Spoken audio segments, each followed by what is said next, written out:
Good afternoon. कैसे हैं आप सभी लोग? Good afternoon. गुड आफ्टरनून, नमस्ते, जय हिंद। कैसे हैं आप सभी लोग?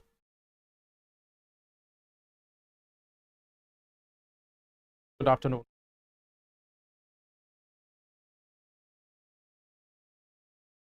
चलिए, तो लास्ट क्लास में जब हम लोग मिले थे तो हम लोगों ने एक टॉपिक स्टार्ट किया था इलेक्ट्रिसिटी का। और इलेक्ट्रिसिटी टॉपिक में हम लोगों ने डिस्कस क्या किया था कि इलेक्ट्रिसिटी टॉपिक में सबसे पहले हम लोगों ने बात की थी कि जो बादल होते हैं, इन बादल में हमारे पास बिजली कहाँ से आती है। बादल में बिजली कहाँ से आती है इसके बारे में हम लोगों ने चर्चा की थी। ठीक है, बादल में जो बिजली होती है इसके बारे में हम लोगों ने चर्चा की थी। ठीक है, और जो हम लोग के टॉपिक्स बचे हुए हैं, पहले मैं उनको बता देता हूं कि कौन कौन से टॉपिक बचे हुए हैं। आई थिंक आपको नोट्स ऑलरेडी मिल चुका है। ठीक है, मैंने आई थिंक आपको नोट्स जो है वो ऑलरेडी मिल चुका है, सबका कंपाइल्ड ही मिल चुका है, तो उसमें से आप आसानी से देख सकते हो। तो अगर मैं बता दूं तो टॉपिक हमारे कौन कौन से बचे हुए हैं। एक तो हमें इस इलेक्ट्रिसिटी वाले में यानी कि बिजली वाले में कुछ और टॉपिक्स जो हैं, जैसे कि सुचालक, कुचालक, अर्धचालक, ये सभी क्या होते हैं इनके बारे में देखना है। दूसरा, हमें एक चीज और गौर करना है, और वो ये है कि जो चुंबक हमें देखने को मिलता है, ठीक है, चुंबकीय जो हमें इसका प्रभाव देखने को मिलता है या चुंबक जो है, इसके बारे में भी हम लोग देखेंगे कि चुंबक क्या होता है, पृथ्वी का एक चुंबक जो है वह क्या है, इससे हमें क्या फायदा मिलता है, क्या नुकसान मिलता है, इसके बारे में भी हम लोग चर्चा करेंगे। ठीक है, देन इसके साथ साथ हम लोग एक और चीज के बारे में चर्चा करेंगे, और वह है ध्वनि के बारे में, साउंड या ध्वनि के बारे में चर्चा करेंगे। इस साउंड का कहां और कैसे इस्तेमाल होता है, क्या इसके भी रूप हैं, इसके बारे में हम लोग चर्चा करेंगे। तो ये तीन टॉपिक जो है वो आपके फिजिक्स के बचे हुए हैं, जिसको हम लोग डिस्कस करेंगे। इसके साथ साथ केमिस्ट्री में जैसे हम आते हैं, जब हम रसायन की बात करते हैं, तो रसायन में हमें क्या देखना है। सबसे पहले तो कुछ बेसिक जो चीजें हैं, जो सामान्य रासायनिक ज्ञान जो है, सामान्य जो चीजें हैं उनके बारे में हम लोग चर्चा करेंगे कि जैसे धातु क्या होता है, यौगिक क्या, तत्व क्या होते हैं, यौगिक क्या होते हैं, मिश्रण क्या होता है, ठीक है, मिश्र धातु क्या होता है। देन इसके साथ साथ हम लोग यह भी देखेंगे कि जो रासायनिक जो चेंज है, रासायनिक एक तरीके से केमिकल चेंज जो हम बोलते हैं, रासायनिक जो अभिक्रिया है वह क्या है। तो इन सभी चीजों को हम लोग यहाँ जानने समझने की कोशिश करेंगे। इसके साथ साथ केमिस्ट्री में जो हमें मेनली देखना है वो ये है कि कुछ ऐसे दुर्लभ तत्व हैं, रेयर एलिमेंट्स हैं, जिसको लेकर यूपीएससी सवाल पूछती है, दुर्लभ तत्वों को लेकर यूपीएससी सवाल पूछती है, तो हम लोग उसके बारे में चर्चा करेंगे। ठीक है, जो रेयर अर्थ एलिमेंट जो आपने कई बार देखा होगा, यूपीएससी ने इसको लेकर मेंस एग्जाम में भी क्वेश्चन पूछा हुआ है, तो हम लोग दुर्लभ तत्वों के बारे में थोड़ी चर्चा करेंगे। ठीक है, दुर्लभ तत्वों के साथ साथ हम लोग जो दूसरी चर्चा यहाँ पे करेंगे, जैसे एक सब्सटेंस है जिसका नाम है ग्राफीन, एक ऐसी वस्तु है जिसका नाम है ग्राफीन। तो इस ग्राफीन के बारे में भी हम लोग जानने की कोशिश करेंगे, ग्राफीन के बारे में कि आखिर ये है क्या, इसके बारे में भी हम लोग जानने समझने की कोशिश करेंगे। ठीक है, तो ग्राफीन भी हमारा एक टॉपिक होगा, ग्राफीन के बारे में भी हम लोग डिस्कस करेंगे, ग्राफीन। ठीक है, तो ये टॉपिक्स है जिसको हम लोग को पढ़ना है। अभी जो आपकी क्लास का जो टाइमिंग है मैं आपको स्टार्टिंग में ही बता देता हूं ताकि आपको कंफ्यूजन ना हो। हम लोग की क्लासेस की जो टाइमिंग है वो 2 बजे से 5 बजे तक है। ठीक है, इसके बीच में अगर आपको नींद आती है, भूख लगती है, तो आप बिल्कुल क्लास रोक के आप खाना भी खा सकते हो, अगर नींद आती है तो एक नींद ले भी सकते हो, और बाद में आप इस वीडियो को देख सकते हो। ठीक है, तो हम लोग की जो क्लास की टाइमिंग है 2 से 5 है। आपका काफी दिनों से एक छोटा सा पोर्शन ये केमिस्ट्री का और थोड़ा सा फिजिक्स का बचा हुआ था, तो इसको आज हम लोग खत्म करते हैं। ठीक है, आई होप आपको क्लियरली सभी लोगों को, हाँ, आई होप क्लियरली जो है आपको सुनाई दे रहा है और अच्छे से दिखाई भी दे रहा है। आई थिंक मैक्सिमम लोगों को साउंड सही से आ रहा है। साउंड की क्या कोई इशू है?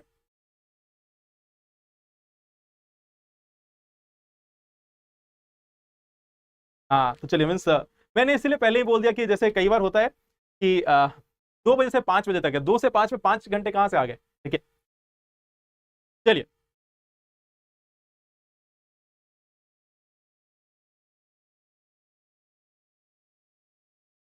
हाँ, ये लास्ट क्लास है, इसी के लिए मैं आपको बोल रहा हूँ। चलिए, सबसे पहले हम लोग स्टार्ट करते हैं बिजली को लेकर। बिजली को लेकर पिछले क्लास में जो हम लोगों ने चर्चा की थी वह ये की थी कि जो हमारे बादल होते हैं, उन बादल में भी बिजली जो है वह मौजूद होता है। क्यों मौजूद होता है इसके बारे में हम लोगों ने चर्चा की थी कि बादल में जब बादल बन रहा होता है तो उस समय क्योंकि जो हवा के जो अनेकों कण हैं, जब वो ऊपर की ओर उठ रहे होते हैं तो उनके बीच में घर्षण जो है वह पैदा होता है। ये हवा के जो अलग अलग जो गैस होंगे वह आपस में टकराएंगे, उसके साथ साथ धूल कण होंगे और बाकी सभी चीजें होंगी, और इनके कारण हमें यह देखने को मिलता है कि वहां पे एक चार्ज डेवलप होता है, और फिर उसके बारे में हम लोगों ने पूरी चर्चा की थी कि कैसे यह नीचे की ओर भी आता है। ठीक है, तो सबसे पहला हमारा जो एंगल था वो बिजली में, बादल में जो बिजली होती है उसको लेकर था। इसको लेकर यूपीएससी ने पहले भी क्वेश्चन पूछा है। आप अगर प्रीवियस ईयर क्वेश्चन का सेशन देखे होंगे तो उसमें आपने देखा होगा कि यह पहले भी हम लोगों ने डिस्कस किया है। चलिए अब हम लोग आते हैं इस टॉपिक पे कि इस टॉपिक में हमें और क्या क्या देखना है।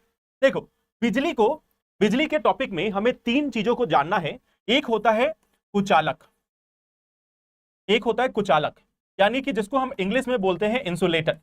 इंसुलेटर यानी कि कुचालक, ठीक है, या पुअर कंडक्टर के रूप में भी आप इसको बोल सकते हो, ठीक है। दूसरा जो होता है वो होता है अर्धचालक, ठीक है। दूसरा जो है वो है अर्धचालक, अर्धचालक, ठीक है। जो अर्धचालक है इसको हम बोलते हैं सेमी कंडक्टर, इसको हम बोलते हैं सेमी कंडक्टर। और तीसरा जो है वह है सुचालक, सुचालक जिसको हम बोलते हैं कंडक्टर, इसको हम बोलते हैं कंडक्टर।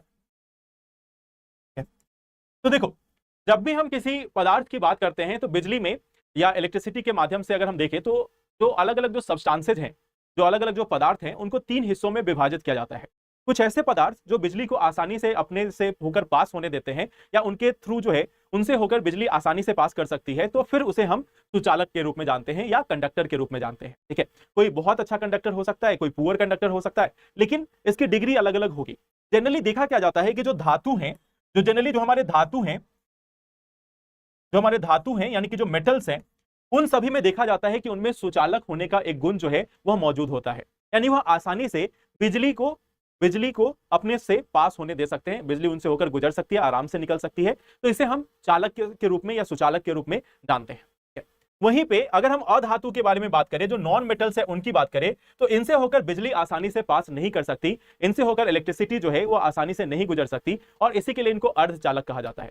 एग्जाम्पल के तौर पर आप यहां पर देखोगे, एग्जाम्पल के तौर पर मान लो आपके पास लकड़ी है, ठीक है। अगर आपके पास लकड़ी है तो इसे हम एक तरीके से कुचालक के रूप में जानते हैं, ठीक है। मान लो आपके पास सूखी लकड़ी है, उसमें थोड़ा भी पानी का अंश नहीं है या बाकी चीजें नहीं है, तो उसे हम कुचालक के रूप में जानते हैं। अब आपने एक चीज ध्यान दिया होगा कि कई बार बोला जाता है कि जो ऐसे पौधे हैं जो जीवित है उनसे होकर बिजली पास कर जाती है, लेकिन जो सूखे हुए पत्ते हैं या सूखे हुए जो वृक्ष हैं उनसे होकर बिजली पास नहीं करती। तो क्यों नहीं होती? उसका कारण यह है कि जो सूखे हुए पत्ते हैं उनमें पानी और बाकी सारी चीजें खत्म हो चुकी है, लेकिन जो ताजा पौधे हैं, मान लो आपने कोई पौधे की एक डाल तोड़ ली, उस डाल के अंदर में हो सकता है कि पानी के अंश जो है और बाकी मिनरल्स जो है वह मौजूद हो सकते हैं। अगर उसका जो उत्तक है, उसका एक पूरा लेयर बना हुआ है जिससे पानी और बाकी चीजें पास हो रही है, तो इससे होकर बिजली भी पास कर सकती है। हर बार करे जरूरी नहीं, बट हो सकता है, ठीक है। हर बार करे यह भी जरूरी नहीं होता, बट हो सकता है, ठीक है। तो जनरली जो सूखी लकड़ी है वह कुचालक के रूप में देखी जाती है। इसके अलावा आप देख सकते हो, मान लो जैसे आपके पास रबर है, ठीक है, रबर है, या आपके पास प्लास्टिक है, या आपके पास प्लास्टिक है, तो ये सभी चीजें जो हैं वो हमें कुचालक के रूप में देखने को मिलती है। जो अधातु है, जो नॉन मेटल है, वो हमें जनरली कुचालक के रूप में देखने को मिलता है। अब इन दोनों के बीच में कुछ ऐसे भी पदार्थ हैं जो अर्धचालक के रूप में काम कर सकते हैं। अर्धचालक कहने का मतलब यह होता है कि अगर इनको सही मात्रा में कुछ मिलावट कर दी जाए इनके अंदर में, यानी कि इनका जो पूरा एक जो क्रिस्टल बनेगा, इनका जो पूरा क्रिस्टल बनेगा, मान लेते हैं कि कोई एक हमने सॉलिड, एक ठोस जो है एक पदार्थ बनाया, और उस पदार्थ के अंदर में हम लोगों ने कुछ इंप्योरिटीज अगर डाल दी। इंप्योरिटीज का मतलब होता है कि कुछ उसमें अन्य तत्व को डाल दिया, कुछ बाकी जो तत्व है उनको डाल दिया, जैसे कुछ धातु को डाल दिया, तो इस केस में फिर यह जो हमारा जो अर्धचालक है वो एक तरीके से सुचालक के रूप में काम करने लगता है। जैसे एग्जांपल के तौर पे देखो तो अर्धचालक के रूप में हमें मिलता है, सबसे बेहतरीन जो अर्धचालक के रूप में मिलता है वह है सिलिकॉन। जो सिलिकॉन है, जिसको बारे में आपने कई बार सुना होगा, यह सिलिकॉन जो है वो आज के समय का सबसे पसंदीदा तत्व में से एक जाना जाता है, क्योंकि इसकी सबसे अधिक उपयोग कहां होती है? इलेक्ट्रॉनिक्स इंडस्ट्री में, ठीक है। इलेक्ट्रॉनिक जो उद्योग है उसमें सबसे ज्यादा इस्तेमाल होता है, चाहे मोबाइल्स हो, टेलीफोन हो, या फिर एलसीडी स्क्रीन हो, इन सभी जगह पे इसका इस्तेमाल किया जाता है, इस अर्धचालक का इस्तेमाल किया जाता है। और सिलिकॉन जो है हमारा वह एक अर्धचालक है। मींस सामान्यतः यह बिजली के चालक के रूप में काम नहीं करेगा, बिजली इससे होकर गुजरे यह पॉसिबल नहीं है। लेकिन अगर इसमें कुछ मिलावट कर दी जाए, मिलावट जैसे इसमें कोई धातु या अधातु जो है इसके पूरे स्ट्रक्चर में मिला दिया जाए और उसके बाद इसको बनाया जाए, तो फिर हम इसे में बोल सकते हैं कि यहाँ पे कुछ जो बिजली है वह इससे होकर प्रवाहित हो सकती है, जो बिजली है वह इससे होकर प्रवाहित हो सकती है, और फिर यह एक चालक के रूप में काम करता है। अब इसका फायदा क्या है? देखो, जो चालक है, जो सुचालक है, वह तो एक तरीके से इसका पहले से फिक्स है, पहले से इसका निर्धारित है कि यह इतनी बिजली को अपने से प्रवाहित होने देगा, कितनी मात्रा में बिजली को प्रवाहित होने देगा यह इसके लिए पहले से फिक्स है। लेकिन अगर हम अर्धचालक की बात करें तो जैसा हम उसमें इंप्योरिटी ऐड करेंगे, जैसा कि हम बाकी तत्वों को इसमें मिलाएंगे, उसके अनुसार इसकी जो बिजली को प्रवाहित करने की जो क्षमता है वह बढ़ जाती है या घट जाती है। तो अर्धचालक को हम अपने हिसाब से इसको परिवर्तित कर सकते हैं, अपने हिसाब से बना सकते हैं। तो इसका फायदा क्या है कि जिस जगह पे हमें जैसा अर्धचालक चाहिए, मतलब सेम आपको सिलिकॉन तत्व लेना है और उसमें अलग अलग जो तत्व हैं, जैसे अलग अलग मान लो कभी हमने उसमें अल्युमिनियम मिला दिया, कभी हमने उसमें आयरन मिला दिया, कभी बोरोन मिला दिया, तो इस टाइप से अलग अलग तत्वों को मिलाकर यहाँ पे इंप्योरिटी जो है वह ऐड की जाती है, जो अन्य तत्व हैं उनको इसमें जोड़ा जाता है और फिर इसकी जो बिजली प्रवाहित करने की जो क्षमता है वह चेंज हो जाती है, परिवर्तित हो जाती है। और इसी के लिए इसको अर्धचालक भी कहा जाता है, क्योंकि यह जनरली तो नहीं करता, जनरली बिजली को अपने से प्रवाहित नहीं होने देता, बस कुछ खास शर्तों के साथ यह अपने से होकर बिजली को प्रवाहित करने देता है और इसी के लिए इसको अर्धचालक के रूप में कहा जाता है। ठीक है, तो ये यहां पे सबसे पहली बात है। ठीक है, साउंड कहां नहीं आ रहा है काजल? सभी लोगों को साउंड आ रहा है, आपको क्यों नहीं आ रहा है?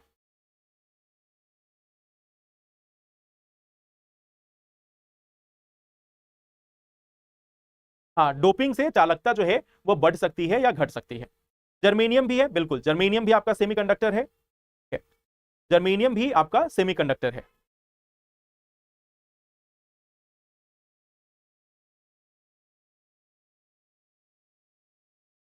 देखो बाकी सभी लोगों को साउंड आ रही है, अगर आपके पास नहीं आ रही है तो हो सकता है कि आपके डिवाइस में कुछ इशू हो।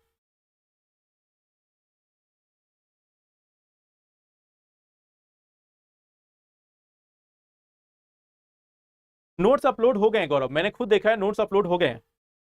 ठीक है, देखो सिलिकॉन और जर्मेनियम जो है ना वो अपने साइज के कारण, सिलिकॉन जर्मेनियम जो है ना वो अपने साइज के कारण बेहतरीन एक अर्धचालक के रूप में देखा जाता है। ठीक है, अगर उससे आप नीचे आओगे ना, जैसे मान लो आप उसी रेंज में देखोगे तो उसी रेंज में आपको बाकी चीजें भी मिलेंगे, जैसे कार्बन से पहले क्या आता है? Hydrogen, helium, lithium, beryllium, boron. ठीक है, तो बोरोन जैसे आता है तो आप चाहो तो आप बोल सकते हो कि क्या हम बोरोन को सेमीकंडक्टर बना दें, तो इतना पॉसिबल नहीं हो पाता। ठीक है, या कार्बन के बाद नाइट्रोजन है या कार्बन के नीचे जितने हैं तो इनको चेंज कर पाना थोड़ा मुश्किल होता है। सिलिकॉन और जर्मेनियम का साइज बड़ा है तो ये आसानी से एक तरीके से सेमीकंडक्टर के रूप में काम करते हैं। ठीक है, हाँ जर्मेनियम और सिलिकॉन यह दोनों मेनली यूज होता है।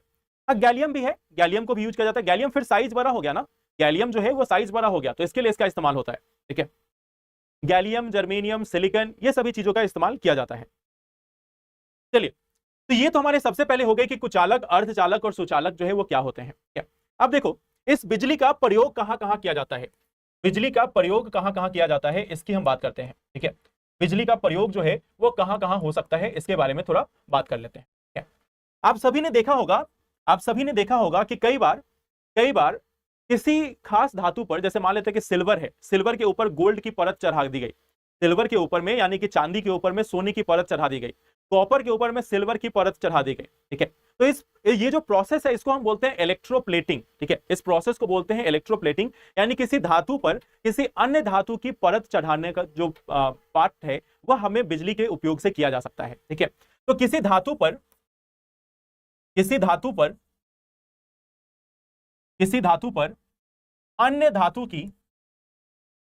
अन्य धातु की परत चढ़ाना,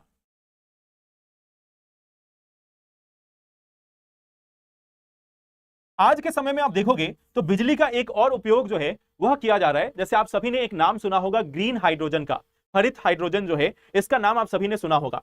तो हरित हाइड्रोजन को बनाने में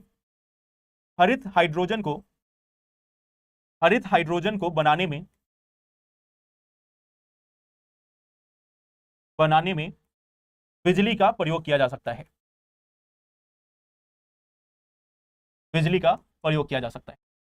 जैसे आपने देखा होगा कि एक हरित हाइड्रोजन जो है, जो ग्रीन हाइड्रोजन है, वह काफी ज्यादा न्यूज में रहता है। तो इसमें हम क्या करते हैं कि मान लो हमारे पास वाटर है, तो वाटर से यानी कि जल से अगर हम इलेक्ट्रिसिटी को पास कराते हैं, बिजली को पास कराते हैं, तो फिर वह हाइड्रोजन और ऑक्सीजन के रूप में ब्रेक हो जाएगा, हाइड्रोजन और ऑक्सीजन के रूप में विखंडित हो जाएगा और फिर वहां से हमें हाइड्रोजन गैस और ऑक्सीजन गैस मिल पाता है। ठीक है, तो इलेक्ट्रोलिसिस की प्रक्रिया में हम बिजली का उपयोग करके, इलेक्ट्रोलिसिस की प्रक्रिया में हम बिजली का प्रयोग करके यहाँ पे हरित हाइड्रोजन को बना सकते हैं। ठीक है, हाँ हरित हाइड्रोजन हम तब बोलते हैं जब यह बिजली जो है वह किस प्रक्रिया से लाई गई है, यह हमारी नवीकरणीय ऊर्जा से बनाई गई है। नवीकरणीय जो ऊर्जा होगी अगर उससे यह बिजली बनाई गई है, नवीकरणीय ऊर्जा से अगर बिजली बनाई गई है तो फिर हम इसे हरित हाइड्रोजन के रूप में जानते हैं कि नवीकरणीय जो ऊर्जा है उनसे अगर यह बिजली बनाई गई है, जो रिन्यूएबल एनर्जी है उससे यह बिजली बनाई गई है और फिर उस बिजली का इस्तेमाल करके एक हरित हाइड्रोजन को बनाने की कोशिश की गई है या हाइड्रोजन को बनाने की कोशिश की गई है, तो उसे हम हरित हाइड्रोजन के रूप में जानते हैं। इसके अलावा बिजली का उपयोग और कहां हो सकता है? जो हमारे आस डेली के जो अप्लायंसेज है उसका तो मैं नहीं नाम लिख रहा हूं कि हाँ आप एसी चला लो, फ्रिज चला लो, हीटर चला लो, ये सभी उपयोग आप जानते हो, ठीक है, ये सभी उपयोग जो है आप जानते हो। इसके साथ साथ चुंबक बनाने में भी इसका इस्तेमाल जो है वह किया जा सकता है। चुंबक बनाने में भी इसका इस्तेमाल किया जा सकता है। इलेक्ट्रोमैग्नेट जो इलेक्ट्रोमैग्नेट होते हैं उनको बनाने में इसका इस्तेमाल किया जा सकता है। इलेक्ट्रोमैग्नेट को बनाने में इसका इस्तेमाल किया जा सकता है। तो जो विद्युत चुंबक होता है उसको बनाने में इसका इस्तेमाल किया जा सकता है। इलेक्ट्रोमैग्नेट बनाने में इसका इस्तेमाल किया जा सकता है। अब आपको यहीं से एक चीज को ध्यान देना है कि इलेक्ट्रिसिटी और मैग्नेटिज्म यानी कि बिजली और चुंबक या चुंबकत्व एक दूसरे से जुड़े हुए हैं। बिजली और चुंबकत्व एक दूसरे से जुड़े हुए हैं, यानी कि जब हम किसी भी पदार्थ के चुंबकीय गुण की बात करते हैं या जब हम किसी पदार्थ में बिजली के बारे में या इस चार्ज के बारे में, आवेश के बारे में चर्चा करते हैं, तो इन दोनों का आपस में कोई ना कोई कनेक्शन है। कोई अगर पदार्थ है, मान लेते हैं कि कोई हमारा एक पदार्थ है, कोई भी हमारा एक पदार्थ है, तो इस पदार्थ में अगर कहीं पे आवेश है, आवेश का मतलब होता है चार्ज, अगर इसमें कोई चार्ज है या फिर अगर इसमें चुंबकीय गुण है, यानी मैग्नेटिक प्रॉपर्टी है, मैग्नेटिक प्रॉपर्टी, तो ये आपस में कहीं ना कहीं एक दूसरे से जुड़े हुए हैं, और इन दोनों के पीछे एक जो फैक्टर है, एक कॉमन कारण जो है वह जिम्मेदार है। इन दोनों के बीच का कॉमन कारण क्या है? इन दोनों के बीच का कॉमन कारण है इलेक्ट्रॉन। जो हमारा इलेक्ट्रॉन होता है वही इन दोनों के बीच का एक कॉमन कारण है। अब आप सभी ने एक चीज बेसिक तो पढ़ा होगा क्लास 9-10 में कि यह इलेक्ट्रॉन जब मूव करता है, यानी यह इलेक्ट्रॉन जब गति में आता है, तो विद्युत जो है या जो इलेक्ट्रिसिटी है, जो करंट है, उसका निर्माण होता है। जो करंट है, इलेक्ट्रिसिटी है या फिर जो विद्युत है, उसका निर्माण तब होता है जब यह इलेक्ट्रॉन मूव कर रहा होता है, यानी कि गति में होता है। जब यह गति में होगा तो करंट का निर्माण करेगा, तब यह जो बिजली का जो प्रवाह हम बोलते हैं, जो प्रवाहित हो रही बिजली है, वह बेसिकली यह प्रवाहित हो रही इलेक्ट्रॉन होती है, या इलेक्ट्रॉन का जो मूवमेंट है, इलेक्ट्रॉन की जो गति है, इसके कारण हमें बिजली देखने को मिलती है। यानी कि यहां पे इलेक्ट्रॉन की गति के कारण, इलेक्ट्रॉन की गति के कारण करंट जो है, ठीक है, करंट जो है वह पैदा होता है। जो करंट हम बोलते हैं वह इलेक्ट्रॉन की गति के कारण पैदा होता है। जिस करंट को हम जानते हैं कि हाँ करंट मूव करे या करंट है, किसी वायर में करंट है या कुछ भी आप जो बोलते हो, तो इस करंट का कारण क्या है कि अगर इलेक्ट्रॉन जो है वह अगर मूव कर रहा है, इलेक्ट्रॉन में अगर गति है, तो उससे करंट का निर्माण होता है। अब चुंबक इससे कैसे रिलेटेड है?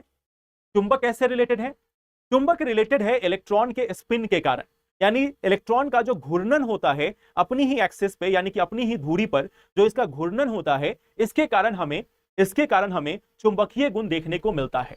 कि मान लो जैसे कि कोई ये एक एटम है, कोई एक अणु है, इस अणु के अंदर में क्या होगा? न्यूक्लियस होगा। इसके चारों तरफ हमें इलेक्ट्रॉन दिखेंगे।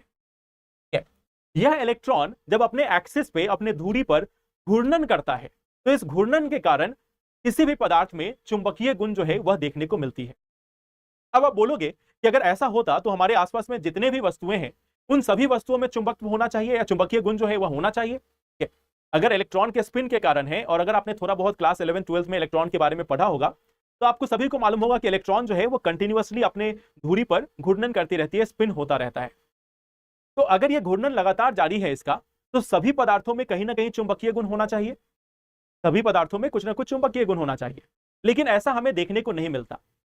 हमें देखने को क्या मिलता है कि कुछ ही ऐसे सब्सटेंस है, कुछ ही ऐसे पदार्थ है जिसमें हमें चुंबकीय गुण जो है वह देखने को मिलता है। चलो आप सभी के लिए क्वेश्चन है कि कौन से वैसे पदार्थ हैं जिसमें चुंबकीय गुण जो है वह देखने को मिलता है?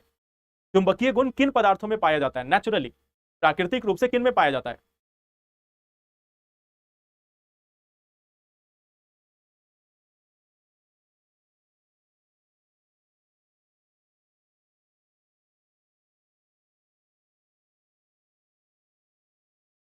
एक तो चलो एक आया है आयरन, उसके अलावा आयरन, निकल और कोबाल्ट, आयरन, निकल और कोबाल्ट, ठीक है। देखो आयरन के बारे में तो आप सभी जानते हो, आयरन के बारे में तो आप सभी जानते हो कि चलो एक तो हो गया हमारा आयरन, ठीक है। मैग्नेटिक प्रॉपर्टी जो है एक हमने सभी में देखा कि आयरन जो है, जो लोहा है इसमें है, इसके अलावा कोबाल्ट में है, और कोबाल्ट के अलावा निकल में है, ठीक है। आयरन, कोबाल्ट और निकल, ये तीन के बारे में जो है, यह तीन जो है इसके बारे में हमें देखने को मिलता है कि इसमें चुंबकीय गुण जो है वो मौजूद होता है। अब क्वेश्चन ये है कि अच्छा चलो इसमें से यहां तक आने से पहले आप में से एक का क्वेश्चन था कि अगर सभी पदार्थ में इलेक्ट्रॉन मौजूद है तो हम घर पे बिजली क्यों नहीं बनाते। देखो आप बिल्कुल घर पे बिजली बना सकते हो, लेकिन आपको इलेक्ट्रॉन को मूव कराना पड़ेगा, इलेक्ट्रॉन को एक गति देनी पड़ेगी, और इस इलेक्ट्रॉन को गति देने के लिए आपको दो पोटेंशियल डिफरेंस क्रिएट करने पड़ते हैं। जैसे मान लो आप घर में अगर बैटरी लेकर आते हो, घर में अगर आप बैटरी लेके आते हो, बैटरी को कहीं किसी रिमोट में या टॉर्च में डालते हो, तो उसके बाद आपका बिजली वहां पे बनता है, आप घर में बनाते हो, क्योंकि आपने दो पोटेंशियल डिफरेंस जो है वह लेके आए, पॉजिटिव और नेगेटिव जो है वह दो लेके आए, एक धनात्मक एक ऋणात्मक। तो जब धनात्मक और ऋणात्मक जो होगा और उसके बीच में अगर आपने कंडक्टर लगा दिया यानी कि सुचालक लगा दिया, तभी तो बिजली प्रवाहित होगी। तो आप घर पे बिजली का निर्माण करते हो, हाँ वो छोटे स्केल पे होता है, क्योंकि आप जो पॉजिटिव और नेगेटिव जो पोल बनाए हो, यानी कि एक जो है धनात्मक ध्रुव और एक जो ऋणात्मक ध्रुव जो बना है, उसकी पावर कम है। अगर आप प्रचुर मात्रा में धनात्मक और ऋणात्मक जो ध्रुव है उसको बना लेते हो तो आप घर पे बिजली बना सकते हो, तो उसमें पैसा ज्यादा लग जाएगा, ठीक है। अब देखो, अब हम लोग आते हैं मैग्नेटिक प्रॉपर्टी पे। मैग्नेटिक प्रॉपर्टी में अगर हम लोग बात करें तो आयरन, कोबाल्ट और निकल में देखने को मिलता है, बाकी में नहीं देखने को मिलता। क्यों नहीं मिलता या क्यों मिलता है, इस पे चर्चा करते हैं। इसका कारण है इलेक्ट्रॉन, इसका जो कारण है वह है इलेक्ट्रॉन, इसका कारण है इलेक्ट्रॉन, और इलेक्ट्रॉन का अपने क्षितिज पर घूर्णन, यानी जो स्पिन ऑफ इलेक्ट्रॉन है वह इसके लिए जिम्मेदार होता है। तो अब आप बोलोगे कि सभी पार्टिकल्स में तो स्पिन होना चाहिए, सभी पार्टिकल्स है, सभी के इलेक्ट्रॉन है, सभी स्पिन कर होंगे, बिल्कुल करते हैं, ठीक है। मान लेते हैं जैसे हमने एक एग्जांपल के तौर पे ले लिया कि चलो सोडियम की बात करते हैं, हमारे पास एक सोडियम का एक एटम है, सोडियम के अंदर भी बहुत सारे जो हमारे इलेक्ट्रॉन्स हैं, 11 इलेक्ट्रॉन तो इसके पास भी होंगे। अब यह इलेक्ट्रॉन जो है वह भी घूर्णन करते हैं, बट फिर सोडियम में हमें चुंबकीय तत्व क्यों नहीं देखने को मिलता, या चुंबकीय जो गुण है वह क्यों नहीं देखने को मिलता। यह इसलिए देखने को नहीं मिलता कि इसके जो इलेक्ट्रॉन्स का जो घूर्णन है वह एक दूसरे को कैंसिल कर देता है, एक दूसरे को एक तरीके से संतुलित कर लेता है, और इसके बाहर यानी कि सोडियम के एटम के बाहर इसका कोई प्रभाव नहीं पड़ता, या इसके बाहर कोई ऐसा गुण जो है इसके कारण नहीं निकल पाता, क्योंकि जो स्पिन है वो एक दूसरे को कैंसिल कर लेते हैं। मान लो पॉजिटिव और नेगेटिव दो चार्ज हो गए तो उन दोनों ने एक दूसरे को न्यूट्रल कर दिया, ठीक वैसे ही यहाँ पे घूर्णन के कारण जो गुण पैदा होंगे उनको दूसरे इलेक्ट्रॉन के द्वारा मिनिमाइज कर दिया जाता है। नेचर में देखा गया है कि तीन तत्वों को छोड़ दे, तीन तत्व जैसे कि आयरन, निकल और कोबाल्ट, तीन तत्वों को छोड़ दे तो बाकी सभी तत्वों में उनका जो घूर्णन है वह एक दूसरे को कैंसिल कर देता है, एक दूसरे को निष्क्रिय कर देता है, और इसके कारण उनमें चुंबकीय जो गुण है वह देखने को नहीं मिलता। बट क्योंकि आयरन, कोबाल्ट और निकल इन तीनों में यह चुंबकीय गुण या यह जो एक स्पिन जो है वह एक दूसरे को कैंसिल नहीं कर पाते, इसलिए इनके अंदर में एक चुंबकीय गुण जो है वह मौजूद होता है। तो चुंबकीय गुण क्यों मौजूद है, यह मौजूद है घूर्णन के कारण या स्पिन ऑफ इलेक्ट्रॉन के कारण, स्पिन ऑफ इलेक्ट्रॉन के कारण, इलेक्ट्रॉन के घूर्णन के कारण,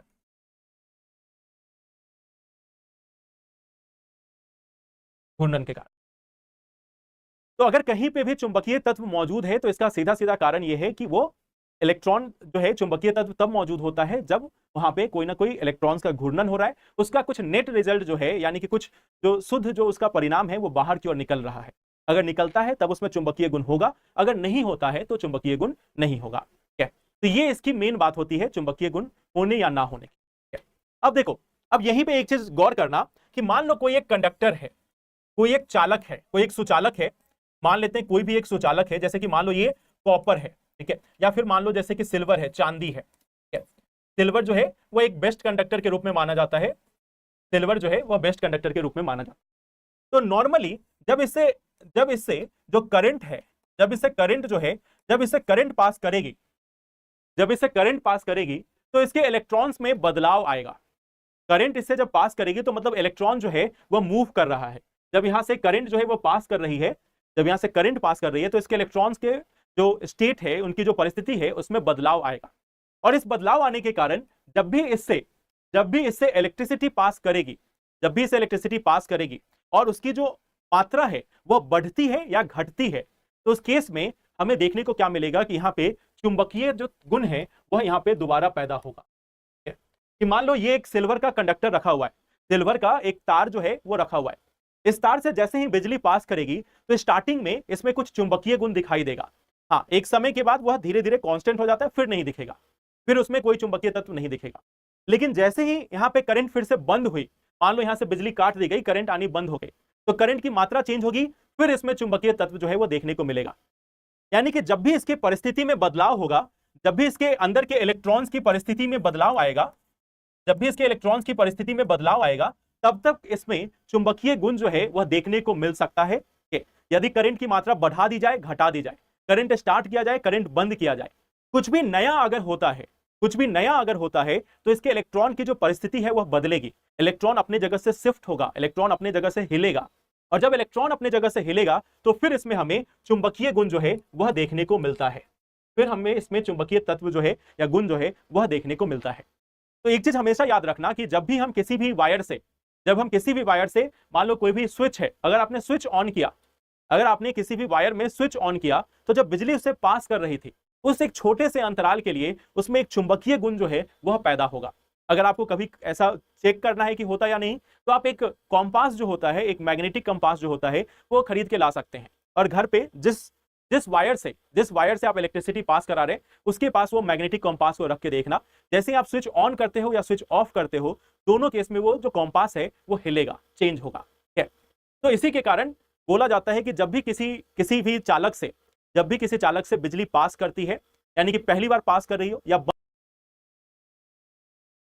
ऑफ करते हो, दोनों केस में वो जो कंपास है वो हिलेगा, चेंज होगा। ठीक है, तो इसी के कारण बोला जाता है कि जब भी किसी भी चालक से, जब भी किसी चालक से बिजली पास करती है, यानी कि पहली बार पास कर रही हो या बंद हो रही हो, या फिर बिजली की मात्रा बढ़ाई या घटाई जा रही हो, तो उसके कारण हमें बिजली के कारण हमें चुंबकीय तत्व भी देखने को मिलता है। और क्यों देखने को मिलता है, इसका कारण याद रखना, क्योंकि इलेक्ट्रॉन्स की स्थिति में बदलाव आता है, इलेक्ट्रॉन्स की जो परिस्थिति है उसमें बदलाव आता है। वही इलेक्ट्रॉन पॉजिटिव और नेगेटिव चार्ज, यानी कि धनात्मक और ऋणात्मक आवेश के लिए भी जिम्मेदार है, और वही इलेक्ट्रॉन आपके मैग्नेटिज्म के लिए या चुंबकीय गुण के लिए भी जिम्मेदार है। तो जो चुंबकीय गुण है या जो पॉजिटिव या नेगेटिव चार्ज है, यह बेसिकली यहीं से आता है, इलेक्ट्रॉन से। इस चीज को आप हमेशा याद रखना। ठीक है, क्लियर रहेगा ये?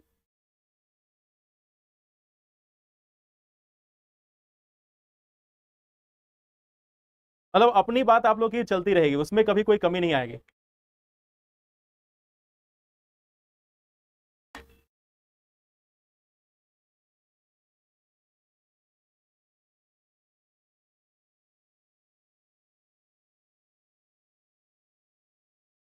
चलिए, नोट्स मिले हैं गौरव, आप चेक कर लीजिए, नोट्स अपलोड हुए, मैंने खुद देखा है, तो इसमें तो मैं बिल्कुल नहीं बोल सकता हूं कि नहीं हुए। मैंने खुद अपनी आंखों से देखा है, वेरीफाई किया कि हाँ नोट्स अपलोड हो गए। तो इस मामले में तो मैं बिल्कुल बोल सकता हूं, एक कंपाइल्ड नोट्स जो है वो अवेलेबल है, उसको आप चेक करें, वो आपको दिख जाएगा। ठीक है, तो इसलिए मैं देख के आया हूं, इसलिए अब आप मुझे नहीं बोल सकते कि नोट्स अपलोड नहीं हुआ है।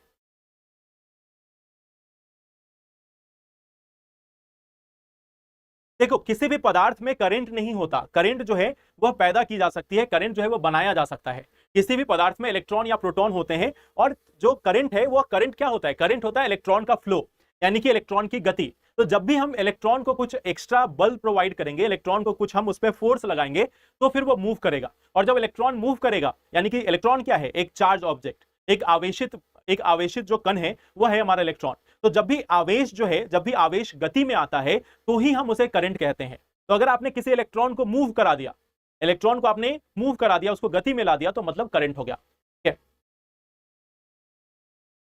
चलिए अब आते हैं, एक और चीज मुझे बताओ कि यहां पर हमने देखा कि मान लो कोई कोई कंडक्टर है, तो यहां पे अगर हमने इसे इलेक्ट्रिसिटी पास की है, यानी कि इसे अगर हमने करंट पास किया है, तो मैग्नेटिक फील्ड जो है वह जनरेट हुआ है, यानी कि जो चुंबकीय जो क्षेत्र है वह बना है, चुंबकीय जो क्षेत्र है वह बना है। क्या मान लो कि ये एक कंडक्टर रखा हुआ है, इसके आसपास में हमने एक मैग्नेट खरीदा। ठीक है, ये हमारा एक मैग्नेट है। क्या इस मैग्नेट को हम इस वायर के पास लेकर जाएं या इस वायर से दूर लेकर आएं, तो क्या इसमें कुछ बहुत छोटी मात्रा में, क्या इसमें बिजली पैदा हो सकती है? अगर हमने एक कंडक्टर, एक पूरा हमने लूप बनाया हुआ है, उसके आसपास में अगर हम मैग्नेट को लेकर जाए, तो क्या उसमें बिजली पैदा होगी? ये सब आपने क्लास 9th और 10th में पढ़ा होगा।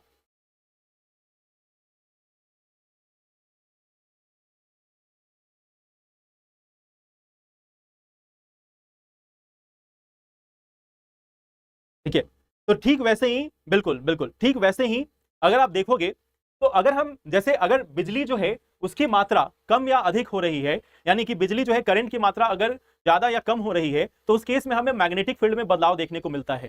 ठीक वैसे ही अगर जो चुंबकीय बल जो है वह अगर कम होता है या अधिक होता है, जो हमारा मैग्नेटिक फोर्स है वह अगर कम होता है या अधिक होता है, तो वहां पे भी हमें करंट फॉर्म होता हुआ दिखाई देगा। जो आवेश है, जो चार्ज है, उसमें गति दिखाई देगी, करंट जो है वो पैदा होगा। ठीक है, और यही कॉन्सेप्ट है जिसकी मदद से बिजली जो है वह थर्मल पावर प्लांट्स में पैदा की जाती है, न्यूक्लियर पावर प्लांट में पैदा की जाती है, या इसके अलावा बाकी जगहों पे भी इसे से बनाया जाता है। जो आपके जनरेटर्स होते हैं, जो जनरेटर होते हैं, उसमें भी जो बिजली पैदा की जाती है वह बेसिकली इसी चुंबकीय तत्वों के कारण होती है। तो इन चुंबकों का कई जगहों पर इस्तेमाल किया जाता है, चाहे बिजली बनानी हो या बाकी अन्य चीजों पर इसका इस्तेमाल किया जाता है। ये जो चुंबक है, ये जो चुंबक है, ठीक है, इसका इंग्लिश में नाम होता है मैग्नेट। मैग्नेट। और ये जो मैग्नेट है, यह इसका नाम कहां से आया? इसका नाम जो आया वो आया मैग्नेशिया से। मैग्नेशिया जो है वो इजिप्ट के आसपास में, ग्रीक जब एम्पायर चला करता था, तो वहां पे एक जगह थी मैग्नेशिया, एक जगह थी मैग्नेशिया।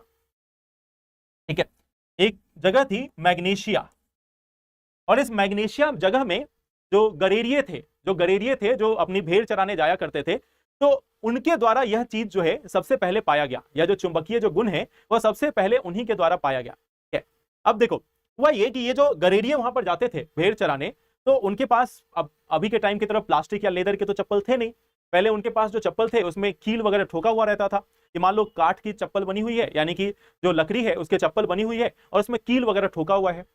तो जब वो वही कील वाली चप्पल लेकर उन पहाड़ों पर चलने की कोशिश करते थे, तो उनका पैर जो है वो जमीन में, लाइक उनका जो चप्पल जो है, उनका जो उस समय का जो चप्पल था वो जमीन में या उन पत्थरों पे जो है वो एक तरीके से उसमें चिपक जाता था, पत्थरों पर चिपक जाता था। और जब ये पत्थरों पर चिपक गया तो उनको चलने में दिक्कत आती थी। तो इन गरेरियों के द्वारा सबसे पहले मालूम किया गया कि यहाँ पे कुछ ना कुछ ऐसा है जिसमें कील जो है वो आकर चिपक जाती है, यानी जो आयरन है वह आकर चिपक जाता है। और बाद में धीरे धीरे यही मालूम चला कि इसको हम मैग्नेट बोलते हैं। कुछ ऐसे पदार्थ होते हैं जिसमें मैग्नेटिज्म के गुण होते हैं, चुंबकीय जो गुण होते हैं वह उसमें देखने को मिलते हैं। तो मैग्नेट या चुंबक की जो स्टार्टिंग हुई थी वो हुई थी मैग्नेशिया से, मैग्नेशिया से स्टार्ट हुई थी। ठीक है, चलिए अब आते हैं इसको लेकर जो सबसे इंपॉर्टेंट बात है उसकी चर्चा करते हैं। सबसे इंपॉर्टेंट बात क्या है कि एक है हमारी पृथ्वी, एक है हमारी पृथ्वी, और इस पृथ्वी का एक है कोर, जो आंतरिक भाग है, पृथ्वी का जो आंतरिक भाग है। इस कोर में मौजूद है आयरन और निकल। इस कोर में मौजूद है आयरन प्लस निकल, आयरन और निकल। और कई लोगों का यह मानना है, कई बार यह बोला भी गया है कि आयरन और निकल जो है वह तरल अवस्था में है। यह जो है वो तरल अवस्था में है, यानी कि लिक्विड स्टेज में है, मोल्टेन है। यह जो है वो पिघले हुए हैं, पिघल चुके हैं, पिघले हुए हैं, या मोल्टेन है, मोल्टेन।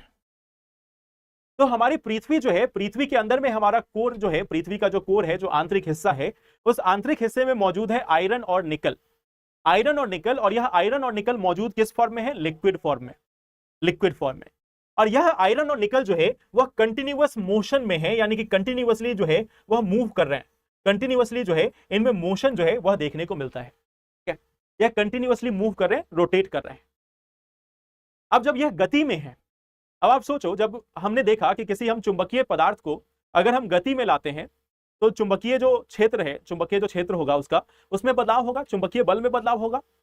अब चूंकि अर्थ के अंदर में यह आयरन और निकल मौजूद है, और आयरन और निकल में एक चुंबकीय गुण होता है, तो इसी के कारण हमें यह देखने को मिलता है कि हमारा जो पृथ्वी है, हमारी जो पृथ्वी है, इस पृथ्वी के अंदर, सॉरी, इस पृथ्वी में भी अपना एक चुंबकीय गुण जो है वह देखने को मिलता है,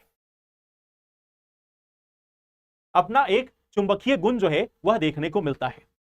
और इस पृथ्वी में चुंबकीय गुण का कारण क्या है? पृथ्वी में चुंबकीय गुण का कारण है यहां पे मौजूद आयरन और निकल, आयरन प्लस निकल। आयरन और निकल जो है वो यहां पे मौजूद है। अब इस आयरन, इस जो चुंबकीय गुण है, इसके बहुत सारे एक तरीके से फायदे या नुकसान जो है वह हमें देखने को मिलता है, या एक तरीके से इसका इस्तेमाल जो है वो काफी दिनों से होता आ रहा है।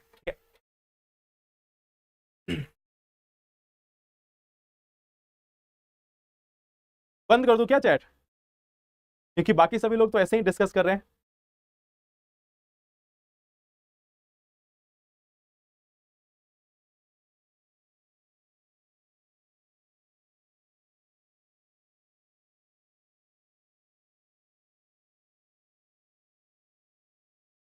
चलिए अब आते हैं इस टॉपिक पे। अगर हम लोग पृथ्वी के बारे में डिस्कस करते हैं, अगर हम लोग पृथ्वी के बारे में बात करते हैं, तो पृथ्वी का जो हमारा कोर है, जो पृथ्वी का जो कोर है, इसमें हमारा आयरन और निकल मौजूद है।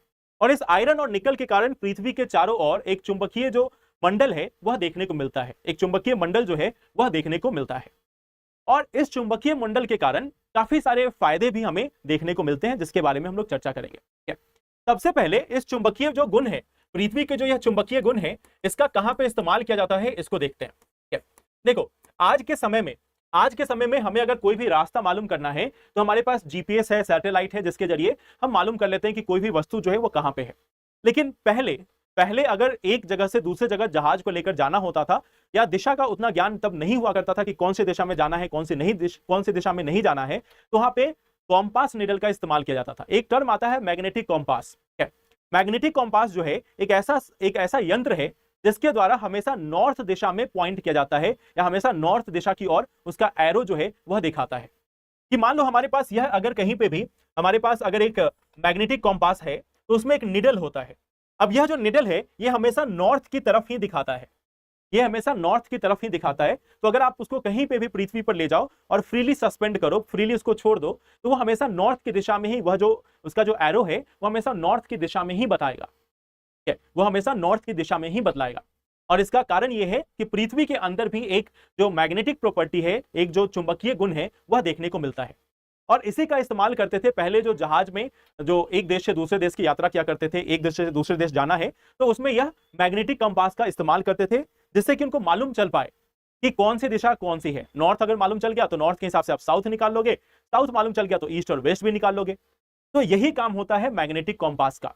इसकी मदद से पहले जो जहाज पे अलग अलग जो एक देश से दूसरे देश की यात्रा करते थे वो इसका इस्तेमाल किया करते थे। अब देखो बीच समुद्र में उनके पास यही ऑप्शन होता था और दूसरा कोई ऑप्शन नहीं है, इसी ऑप्शन से आया करते थे।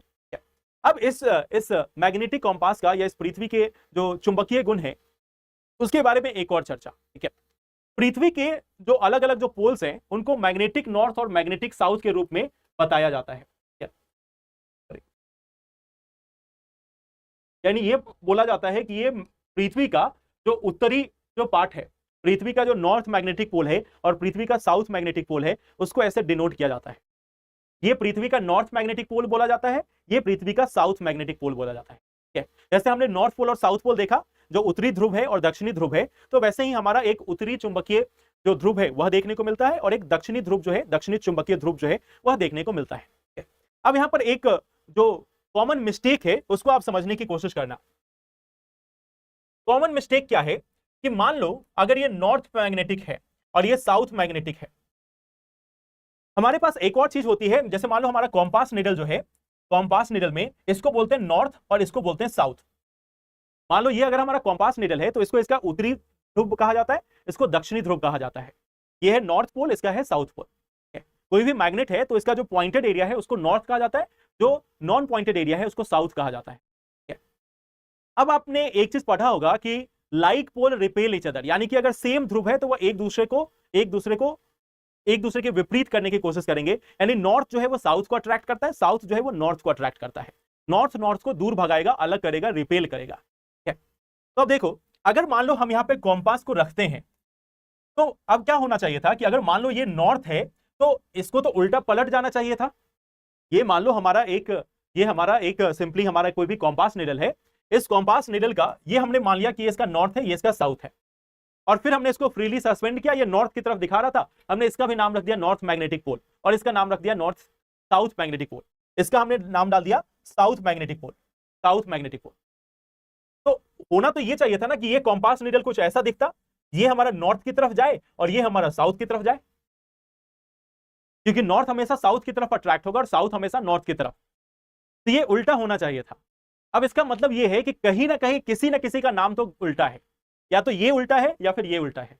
बट ये एक मिस्टेक है जो हम लोगों ने बहुत पहले की और आज भी हम उसको कैरी फॉरवर्ड कर रहे हैं, उसको हमने चेंज नहीं किया। आज भी इसको पृथ्वी का नॉर्थ मैग्नेटिक पोल कहा जाता है, इसको पृथ्वी का साउथ मैग्नेटिक पोल कहा जाता है। और कॉम्पास निडल का जो एरो वाला है वो नॉर्थ की तरफ पॉइंट करता है और ये जो है वो साउथ कहा जाता है। तो ये कॉमन मिस्टेक है जो हम लोगों ने स्टार्टिंग में ही कर दी और वही चीज जो है वो कंटिन्यू होती चली आई। ठीक है, तो पृथ्वी के रेस्पेक्ट में देखो ऐसा कोई नॉर्थ और साउथ होता नहीं, ये तो हमने नाम दिया था, ये तो वैसे भी हम लोगों ने नाम दिया था। तो नामकरण करने में यहाँ पे थोड़ी चूक क्या हो गई, अगर इसको हम नॉर्थ बोलते तो हमें इसको साउथ बोलना चाहिए था, और अगर इसको हम नॉर्थ ही बोल रहे हैं तो इसको फिर हमें साउथ करना चाहिए था। तो ये एक ऐसी मिस्टेक है जो कंटिन्यू हो गई उस समय से और अभी तक चलती आ रही है। ठीक है, तो इसको लेकर कभी आपके मन में कंफ्यूजन आए तो बिल्कुल सही बात है कि ये ऐसा होना नहीं चाहिए, बट एक बार जो ब्लंडर हो गया लोगों से उसी को कंटिन्यू करते आ रहे हैं। एग्जाम्पल के तौर पर मैं आपको एक और चीज बताता हूं। ठीक है, आप सभी ने क्लास 10th में पढ़ा होगा बैटरी के बारे में। ये बैटरी का पॉजिटिव और ये बैटरी का नेगेटिव माना जाता है। आपने हमेशा करंट के फ्लो को ऐसा दिखाया होगा, यह पॉजिटिव से निकल के नेगेटिव की ओर जाती है। करंट जो है वो पॉजिटिव से निकल के नेगेटिव की ओर जाती है। लेकिन वास्तव में इन एक्चुअल क्या होता है कि इन एक्चुअल में यह हमारा उल्टी डायरेक्शन में मूव करता है, यह हमारा उल्टे डायरेक्शन में मूव करता है। करंट हमेशा नेगेटिव से पॉजिटिव की ओर जाता है। ठीक है, तो आई होप ये सभी आप लोगों ने क्लास 9th 10th में थोड़ा बहुत पढ़ा होगा। ठीक है, बट फिर भी एक चीज याद रखना, इसके नोमेनक्लेचर में उस समय जो गलती हुई वही गलती आज भी कैरी फॉरवर्ड की जाती है। ठीक है, आज भी उसी को लेकर हम लोग आगे चल रहे हैं, जो गलती है उसको सुधारा नहीं गया है। ठीक है, चलिए, तो ये तो हमारी हो गई पहली बात कि चुंबकीय प्रॉपर्टी है, चुंबकीय गुण है। जो हमारा एक अर्थ है, जो हमारी पृथ्वी है, उसका एक चुंबकीय मंडल है। अब इस चुंबकीय मंडल का फायदा क्या है इसको भी जरा देखने की कोशिश करते हैं। ठीक है, इस चीज के बारे में मैंने आपको शायद पहले भी बताया है, एक बार फिर से बता रहा हूं। ठीक है, मान लो ये हमारी पृथ्वी है और ये है हमारा सन। ठीक है, ये हमारी पृथ्वी है, दूसरा है हमारा सूरज।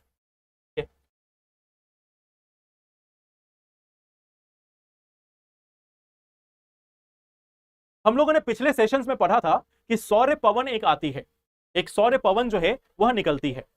अब यह जो सौर्य पवन है, अगर वह हमारे पृथ्वी तक पहुंचती है, अगर हमारे वह पृथ्वी तक पहुंचती है, तो मैंने आपको बताया था कि अगर वो एटमॉस्फेयर के अंदर आ जाए, एटमॉस्फेयर के अंदर आ जाए या एटमॉस्फेयर को क्रॉस करने लगे, तो ऐसा नहीं कि वो पृथ्वी पे मौजूद जो जीवन है उसको नष्ट करेगी, वह पृथ्वी पे मौजूद हर एक चीज को नष्ट कर देगी। तो पृथ्वी पे जीवन का सवाल ही नहीं होता। ये जो सौर्य सुनामी होती है या जो सौर्य पवन होते हैं, इसके बारे में हम लोगों ने पहले के क्लासेस में थोड़ा बहुत पढ़ा है। अगर आपको याद हो, अंतरिक्ष चैप्टर में हम लोगों ने इसके बारे में पढ़ा था। तो जब यह सौर्य पवन या जो सौर्य सुनामी है, अगर वह पृथ्वी तक पहुंच जाती है, तो पहुंचने के बाद यह पृथ्वी को बहुत ज्यादा डैमेज करेगी। पृथ्वी पे मौजूद हर एक जो जैविक या अजैविक घटक है, यानी चाहे वो जीवित हो या अजीवित हो, सभी को नुकसान पहुंचेगा। यहाँ तक कि हमारे एटमॉस्फेयर में जो मौजूद जो गैसेज हैं वह भी एक तरीके से जो है वह भी जल सकती हैं, वह भी खत्म हो सकती हैं। तो ये हमारे सौर्य पवन में जितने ऊर्जा होती है वो काफी होती है। अब इस सौर्य पवन से पृथ्वी की रक्षा कौन करता है? सौर्य पवन से पृथ्वी की रक्षा करता है पृथ्वी का चुंबकीय मंडल। पृथ्वी का जो यह चुंबकीय मंडल है, पृथ्वी का यह चुंबकीय जो मंडल है, यानी पृथ्वी का मैग्नेटोस्फेयर, पृथ्वी का जो मैग्नेटोस्फेयर है, यह पृथ्वी की रक्षा करता है इन सौर्य जो ये सौर्य जो ऊर्जा है, जो ये सौर्य पवन है या जो सौर्य सुनामी है, इससे रक्षा करने का काम करता है पृथ्वी का जो हमारा चुंबकीय मंडल है, जो मैग्नेटोस्फेयर है। यह इन किरणों को पृथ्वी से दूर की ओर या पृथ्वी से दूर भटका देता है, पृथ्वी से दूर डिफ्लेक्ट कर देता है, जिसके कारण यह किरणें जो है हमारे हमारे जो वायुमंडल है उसके अंदर नहीं आ पाती। अगर यह वायुमंडल के अंदर आ जाती है, अगर अच्छी खासी मात्रा में, प्रचुर मात्रा में अगर यह वायुमंडल के अंदर आ जाती है, तो इसके बहुत ही गंभीर परिणाम हो सकते हैं। अभी सिर्फ यह जो हमारी सौर्य जो पवन है, या जो सौर्य पवन या सौर्य सुनामी जो है, जब यह सिर्फ हमारे इस मैग्नेटोस्फेयर तक पहुंचती है, यानी कि सिर्फ हमारे चुंबकीय मंडल तक पहुंचती है, तो पृथ्वी के वायुमंडल में मौजूद, मान लो ये पृथ्वी का वायुमंडल है, तो पृथ्वी के वायुमंडल में जो मौजूद हमारे जो सैटेलाइट्स हैं उनको एक तरीके से डैमेज पहुंचाती है, जो उपग्रह है उनको नुकसान पहुंचाती है। तो अगर यह सौर्य की ऊर्जा जो है, यह सौर्य की जो पवन है, अगर वो एटमॉस्फेयर के अंदर आ जाए तो और ज्यादा क्षति पहुंचाएगी। हमारी वायुमंडल के लगभग 300-400 किलोमीटर ऊपर की ऊंचाई पर मौजूद है हमारे उपग्रह, या उससे भी ऊपर, और उनको क्षति पहुंचा देती है ये। अगर सिर्फ यहां से, सिर्फ मैग्नेटोस्फेयर के पास आने से, सिर्फ हमारे मैग्नेटोस्फेयर के पास आने से इन सभी को क्षति पहुंचा देती है। अगर यह अंदर आ जाए तो आप इमेजिन कर सकते हो, आप कल्पना कर सकते हो कि इसका परिणाम कितना गंभीर होगा। तो ये है हमारा अर्थ का मैग्नेटोस्फेयर, यानी कि अर्थ का, पृथ्वी का चुंबकीय मंडल और इसके फायदे। क्लियर? सौर्य पवन के बारे में हम लोगों ने डिस्कस किया था, सौर्य पवन के बारे में हम लोगों ने डिस्कस किया था। नहीं नहीं नहीं, कैंसर और स्किन प्रॉब्लम की बात ही नहीं होगी। देखो, कैंसर और स्किन प्रॉब्लम तो सूर्य की किरणों से हो जाता है, जो यूवी किरण है उससे हमें देखने को मिलता है कि कैंसर और बाकी चीजें। अगर यह जो सूर्य की जो यह पवन है, यह जो सौर्य पवन है या जो सौर्य सुनामी है, वो पृथ्वी तक आएगी तो आपको बीमारियों की चिंता नहीं होगी।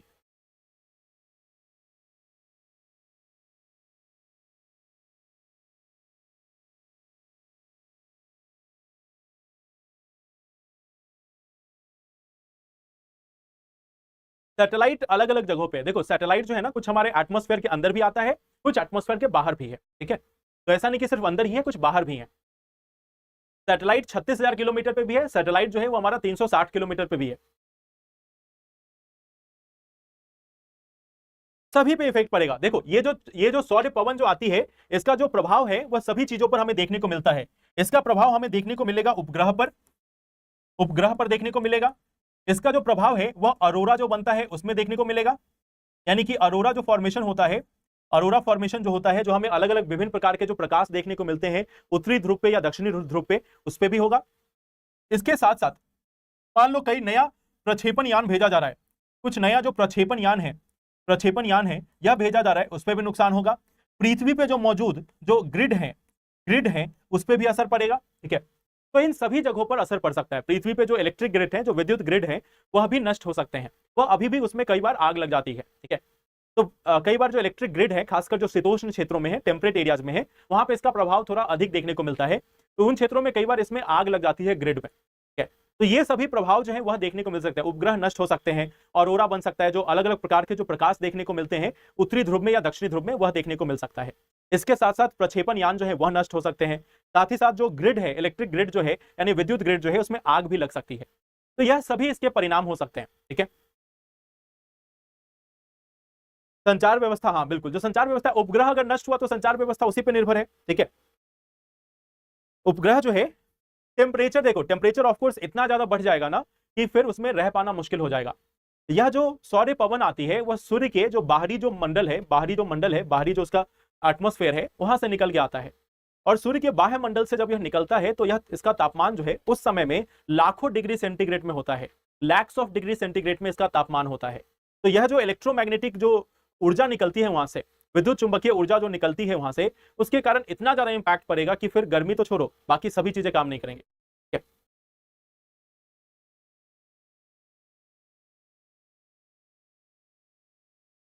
क्लियर? चलिए,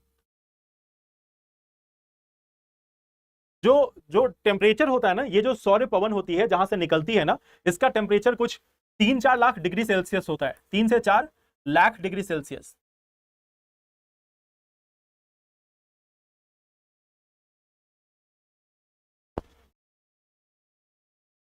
3 से 4 लाख डिग्री सेल्सियस होता है, ठीक है। तो ये फिर जो छोटी मोटी 40-50 डिग्री सेल्सियस का अंतर ही नहीं पड़ेगा। जब वहां से 4 लाख डिग्री सेल्सियस तापमान लेके कोई जो सब्सटेंस है वो जब वहां से निकल रही है, जब वहां से प्लाज्मा निकल रही है ना, तो फिर 3-4 मतलब 10-15 डिग्री, 20 डिग्री, 50 डिग्री, 100 डिग्री, इसका कोई फर्क ही नहीं पड़ेगा, ठीक है। चलिए, तो ये तो हमारा हो गया पृथ्वी का चुंबकीय बल। अब फिजिक्स में जो हमें एक और टॉपिक जो देखना है वह है ध्वनि को लेकर या साउंड को लेकर। जो हमें अगला जो टॉपिक देखना है वह है साउंड को लेकर, यानी कि ध्वनि को लेकर। तो ध्वनि कैसे पैदा होती है, जो साउंड है वह कैसे पैदा होता है, how is sound produced, sound जो है वो पैदा कैसे होता है। सौर्य ज्वाला, बिल्कुल। सौर्य पवन के बारे में मैंने पढ़ाया था। देखो, अगर आपको याद हो, सौर्य पवन के बारे में मैंने पहले पढ़ाया था, शायद आप लोगों को याद नहीं, बट हम लोगों ने पढ़ा था।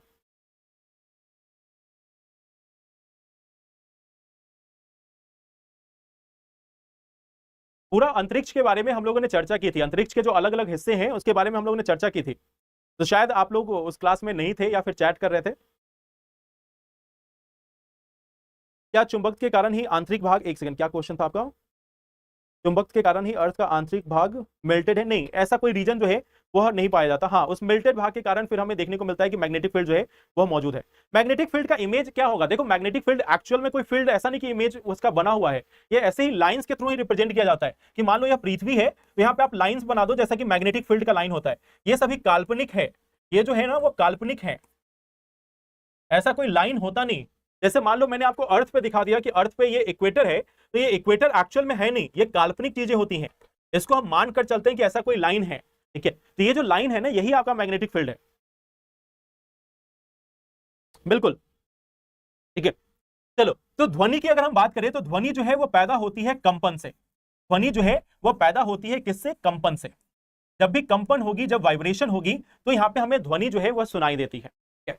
अब एक चीज मुझे बताओ कि इस ध्वनि में अगर हम ध्वनि की बात करते हैं तो हम लोगों ने कुछ चीजें इसको लेकर, कुछ जो एप्लीकेशन है उसको देखना है। ठीक है? एप्लीकेशन में आपने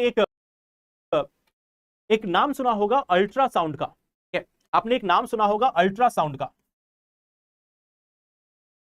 अल्ट्रासाउंड, इस ध्वनि में अगर हम ध्वनि की बात करते हैं तो हम लोगों ने कुछ चीजें इसको लेकर, कुछ जो एप्लीकेशन है उसको देखना है। ठीक है? एप्लीकेशन में आपने एक नाम सुना होगा अल्ट्रासाउंड का। ठीक है? आपने एक नाम सुना होगा अल्ट्रासाउंड का। अल्ट्रासाउंड,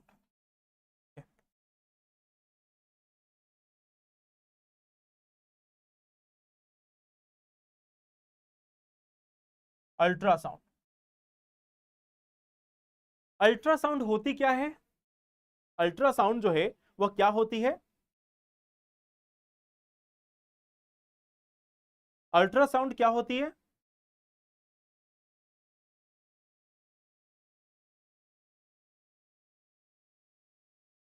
अल्ट्रासाउंड क्या होती है?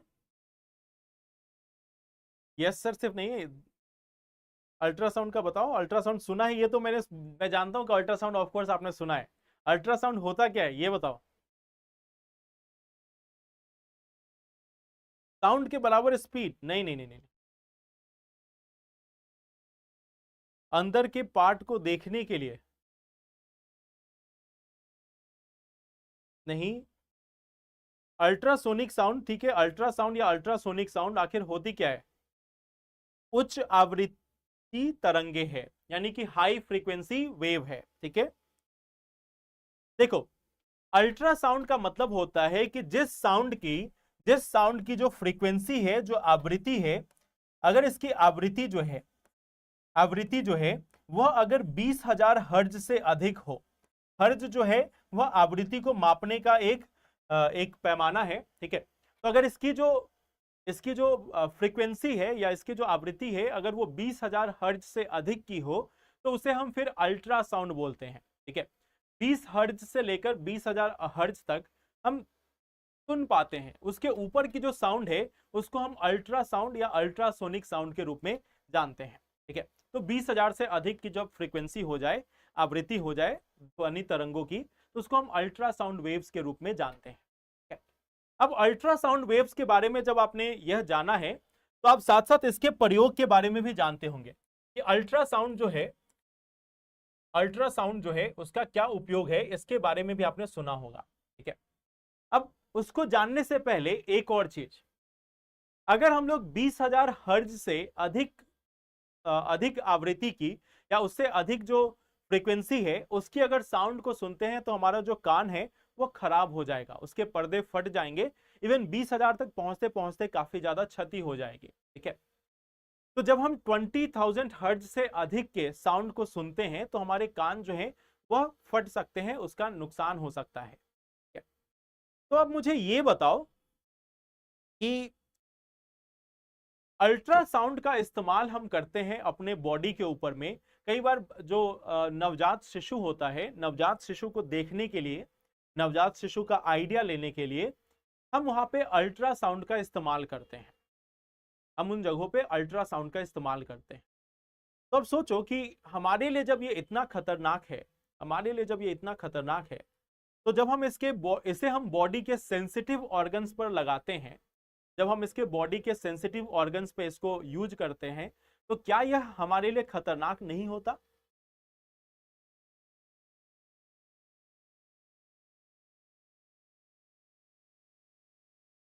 क्या यह हमारे लिए खतरनाक नहीं होता? नहीं, उससे ज्यादा को डीजे नहीं बोलते। जो डीजे है ना वो आपका बहुत कम पे रहता है, ठीक है। 20,000 हर्ट्ज बहुत ज्यादा है।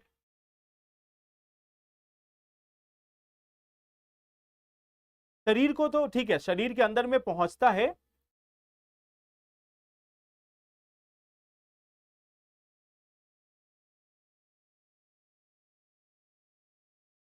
होता है खतरनाक।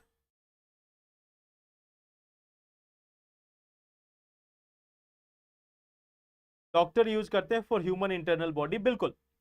तो क्या इसका नेगेटिव इंपैक्ट होगा चाइल्ड पे, क्या इसका प्रभाव पड़ेगा?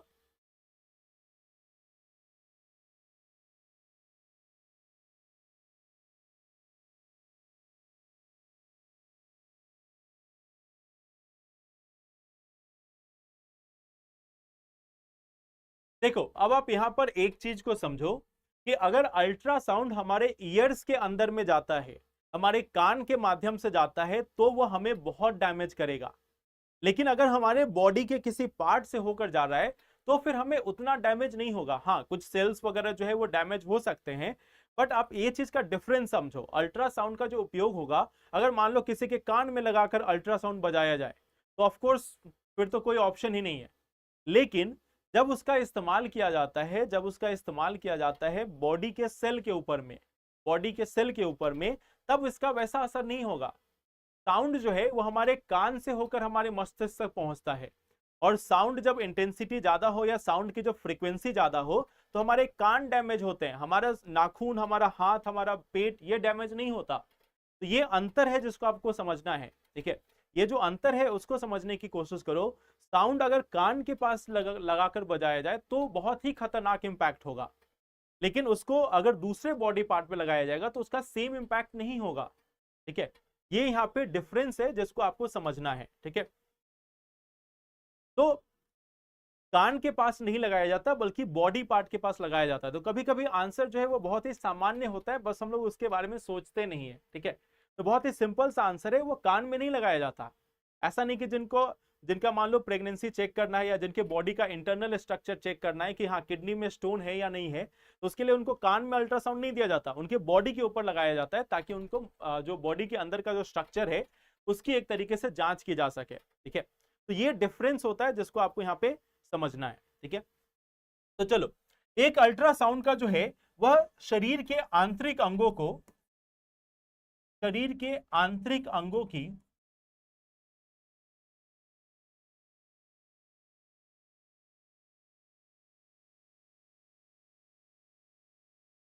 परख के लिए,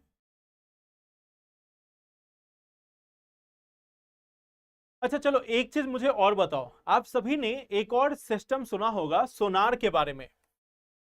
आप सभी ने एक और चीज सुना होगा सोनार, बहुत ही कॉमन फ्रेमवर्क है जिसको बोलते हैं sound navigation and ranging. Sound navigation, sound navigation and ranging, जिसको कई बार सिंपल सोनार बोला जाता है। इसके बारे में आपने सुना होगा। सोनार में हम क्या देखते हैं कि मान लो ये कोई एक जलाशय है, इस जलाशय में पानी है, ठीक है। इस जलाशय में पानी है, ऊपर में यहाँ पे कोई ना कोई एक शिप है, ठीक है। ऊपर में यहाँ पे कोई ना कोई एक शिप है।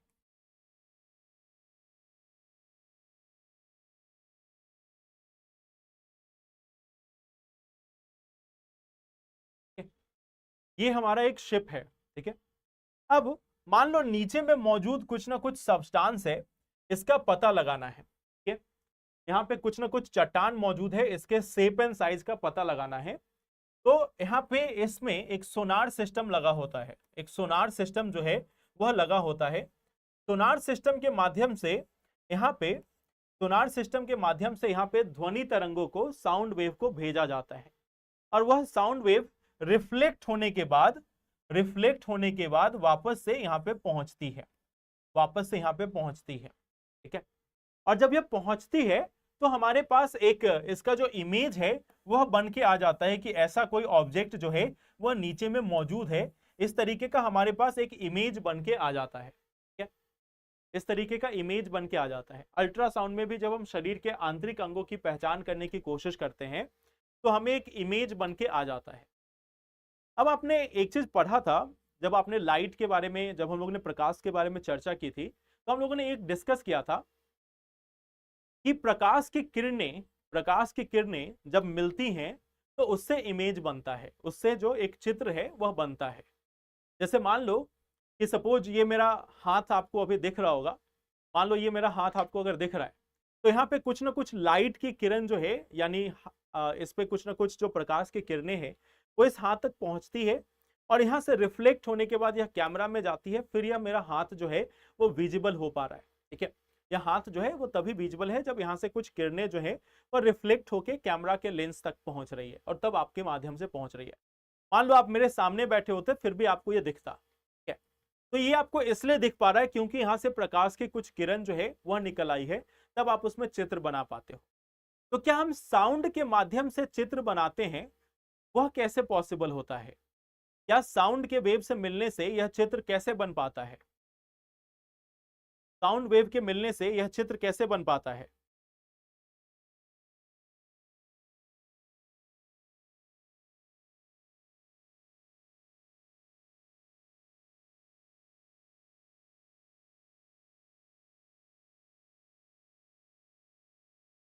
कैसे बन पाता है ये बताएं पहले।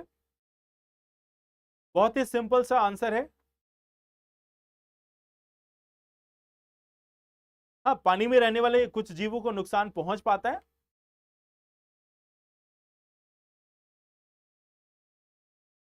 अच्छा, ये कौन है प्रेडिक्शन करने वाले?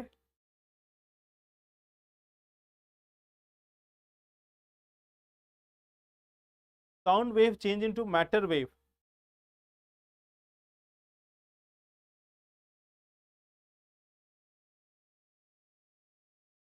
नहीं, मेरा क्वेश्चन ये है कि क्या साउंड रे से हमारे पास कोई इमेज बन सकता है?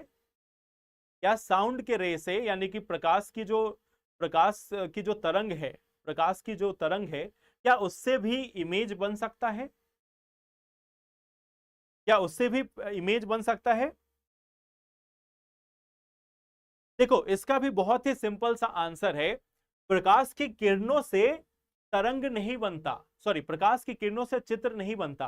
प्रकाश की किरणों की पहुंचने, सॉरी, ध्वनि के किरणों की जो पहुंचने की जो आवृत्ति है, ठीक है, कितना टाइम लगा, कितने समय में आया, कितना अमाउंट में आया, इसके हिसाब से यहाँ पे जो सिस्टम लगा होगा उसमें यह डेटा फीड होता जाएगा, उसमें यह डेटा जो है वो जाता जाएगा और उसके बेसिस से कंप्यूटर के द्वारा चित्र बनाया जाता है। साउंड वेव के द्वारा चित्र नहीं बनता, यानी कि ध्वनि तरंगों के द्वारा चित्र नहीं बनाया जाता। ध्वनि तरंगों की पहुंचने की आवृत्ति के अनुसार कंप्यूटर सिस्टम जो है वह एक चित्र तैयार करके देता है। ठीक है, तो ऐसा नहीं कि साउंड जो है वो खुद से बना लेगा, उसके लिए आपको एक प्रॉपर सिस्टम चाहिए जो आपको वह इमेज बना के दे। कितना रिसीव हुआ, कितने टाइम में रिसीव हुआ, कितना इंटेंसिटी था, कितना फ्रीक्वेंसी था, इन सभी चीजों के मद्देनजर, जो कंप्यूटर है उसकी रीडिंग्स को लेकर और फिर हमें एक इमेज क्रिएट करके देता है। ठीक है, तो यह इमेज जो हमें दिखता है ना, यह इमेज जो हमें वहां पे दिखता है वह कंप्यूटर के द्वारा बनाया होता है, ना कि साउंड वेव के द्वारा। ठीक है, तो जो ध्वनि की जो तरंगे हैं उसके द्वारा नहीं बनती, कंप्यूटर के द्वारा बनाया जाता है। तो मैंने इसीलिए बोला सिंपल क्वेश्चन है, सिंपल आंसर दो, सिंपल सोचो। ठीक है, तो देखो यहाँ पे इसके इस्तेमाल से, इसी का इस्तेमाल जो है एक तरीके से सोनार में भी किया जा सकता है। ठीक है, सोनार जो है साउंड नेविगेशन एंड रेंजिंग, इसमें भी इस्तेमाल किया जा सकता है। इसका इस्तेमाल पाइप की सफाई के लिए भी किया जाता है, पाइप की सफाई के लिए भी किया जाता है। इसका इस्तेमाल जो है वो पाइप की सफाई के लिए भी किया जाता है। ठीक है, अब बोलोगे पाइप की सफाई के लिए कैसे? देखो, ये जो मान लो कोई ऐसा गैस पाइपलाइन है या कुछ ऐसा क्रिटिकल पाइपलाइन है, उसकी अगर सफाई करनी है ना, तो उसमें इन जो ध्वनि की जो तरंगे है उसको भेजा जाता है। जब यह टकराती है तो टकराने से वहां पे जो डस्ट वगैरह होगा या फिर जो जंग लगी होगी वह निकल जाता है और फिर उसको एयर के फ्लो से फिर उसको बाहर निकाल दिया जाता है। तो जो क्रिटिकल पाइप्स होते हैं, जो बहुत ही महत्वपूर्ण जो पाइपलाइंस होते हैं, उनकी अगर सफाई करनी हो तो उसके सफाई में भी अल्ट्रासाउंड का इस्तेमाल किया जाता है। ठीक है, इसी अल्ट्रासाउंड का या साउंड वेव का इस्तेमाल एक जगह और किया जाता है, रेलवे ट्रैक के रेलवे ट्रैक के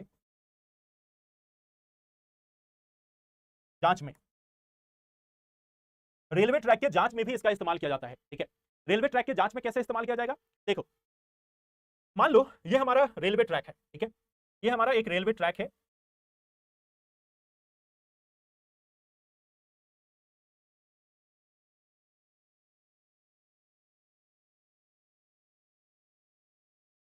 ये हमारा एक रेलवे ट्रैक है।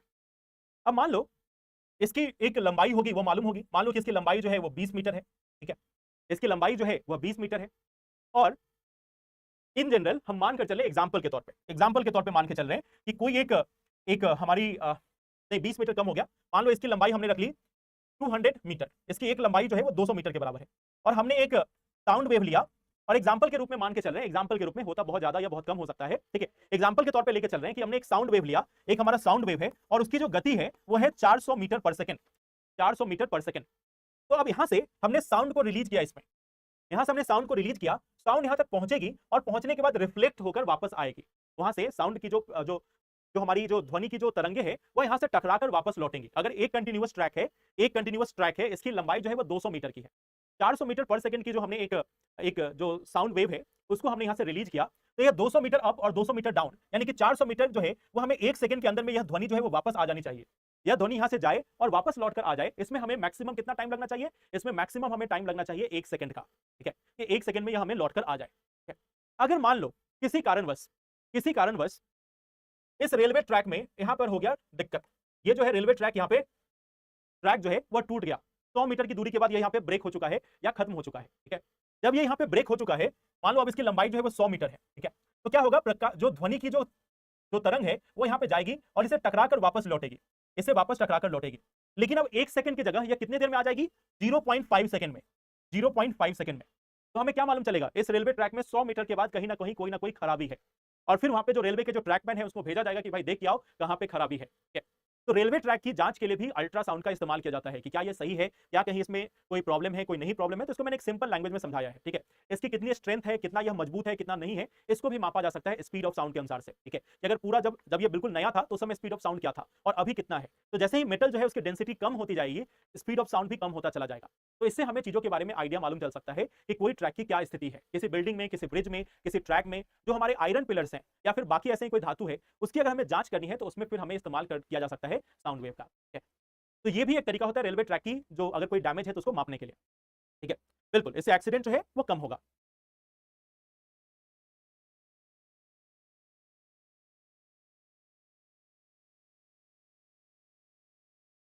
बस देखो, अब मैंने एक एग्जांपल मैंने आपको सिंपल में बताया कि रिफ्लेक्ट होगा, कुछ जो है इससे बाहर भी निकल जाएगा, कुछ जो है वो दूसरे दिशा में भी भटक जाएगा। तो ऐसा नहीं कि सिर्फ एक प्रकार की ध्वनि, जो ध्वनि की जो तरंग है सिर्फ उसको भेजा जाता है, मल्टीपल को भेज के चेक किया जाता है। ऐसा नहीं कि हमने एक भेज लिया उसी के अनुसार कंक्लूजन निकाल लिया, तो बहुत सारे को भेजा जाएगा, कुछ रिफ्लेक्ट होगा, कुछ बाहर निकलेगा, उसके अनुसार होता है। ये मैंने एक एग्जाम्पल के तौर पर बताया कि एक जो है वो लौट के वापस आएगा। ठीक है, क्लियर है? नहीं, रिफ्लेक्टर लगा होने का मतलब, देखो कोई भी साउंड जो है, मान लो साउंड, जैसे मैं मान लो यहाँ पे बोल रहा हूँ, ठीक है, मैंने अगर कुछ बोला तो मेरे मुंह से जो प्रकाश की जो तरंगे निकली होंगी वह इस बोर्ड से जाकर टकराती हैं और टकराने के बाद वापस आती हैं। कुछ इससे वापस आएंगी, कुछ इसके अंदर भी जाएंगी, कुछ जो है वो इसके अंदर भी जाएंगी, कुछ इसके बाहर भी जाएंगी। जैसे आप मान लो आप अपने घर में बैठ जाओ और घर में बैठ के कुछ तेजी से बोलो, ठीक है, तो आपको कुछ आवाज जो है उस रूम के अंदर है, कुछ आवाज जो है वो दूसरे रूम तक पहुंचती है या नहीं पहुंचती है। अगर आपका रूम बहुत अच्छे से बंद भी है फिर भी कुछ आवाज जो है वो दूसरे रूम तक पहुंचती है या नहीं पहुंचती है, और कुछ आवाज उसी रूम में रह जाती है। तो कुछ पास करेगा, कुछ रिफ्लेक्ट होगा, कुछ एब्जॉर्ब होगा, ये चीजें तो चलती रहेंगी ना। ठीक है, प्रकाश नहीं ध्वनि, प्रकाश नहीं ध्वनि। चलिए, तो ये हमारा हो गया अल्ट्रासाउंड का क्या इस्तेमाल है। एक चीज और जो आपको मैं यहाँ पे बताना चाहूंगा, प्रकाश में एक और चीज बचा हुआ है और वो है एको, यानी कि प्रतिध्वनि। एक और एग्जांपल होता है, एक और चीज होती है जिसको बोलते हैं एको या प्रतिध्वनि।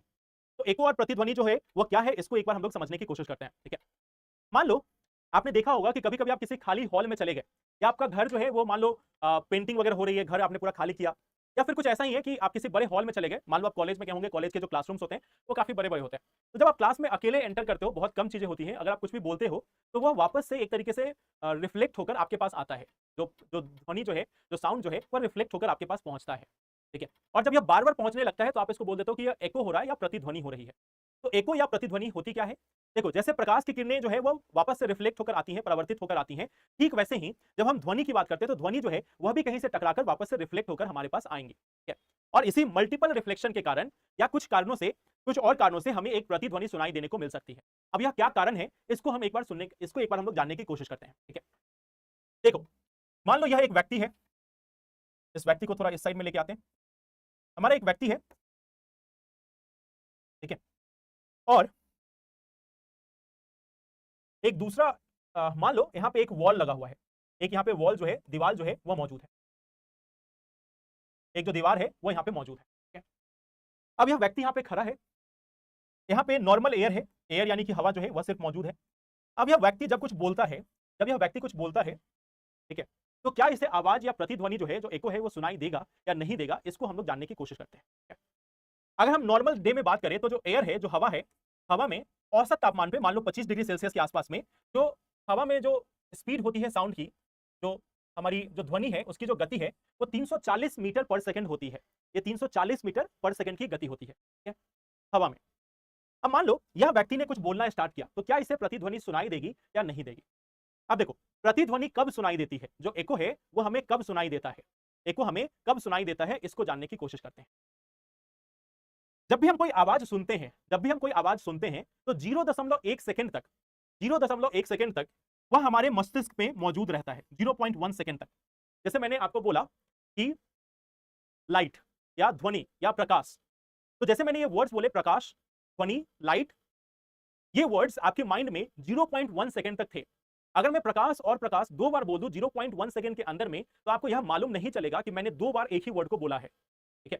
अगर मैं प्रकाश प्रकाश दो बार बहुत ही तेजी से बोल दूं, जो मेरे लिए संभव नहीं है 0.1 सेकंड में बोल पाना, ठीक है, लेकिन अगर मैं 0.1 सेकंड के अंदर में प्रकाश प्रकाश दो बार बोल दूं तो फिर आपको एक ही बार सुनाई देगा प्रकाश, ठीक है, क्योंकि 0.1 सेकंड तक वह जो है हमारे माइंड में छपा रहता है, वह जो हमारे माइंड में बना रहता है, ठीक है।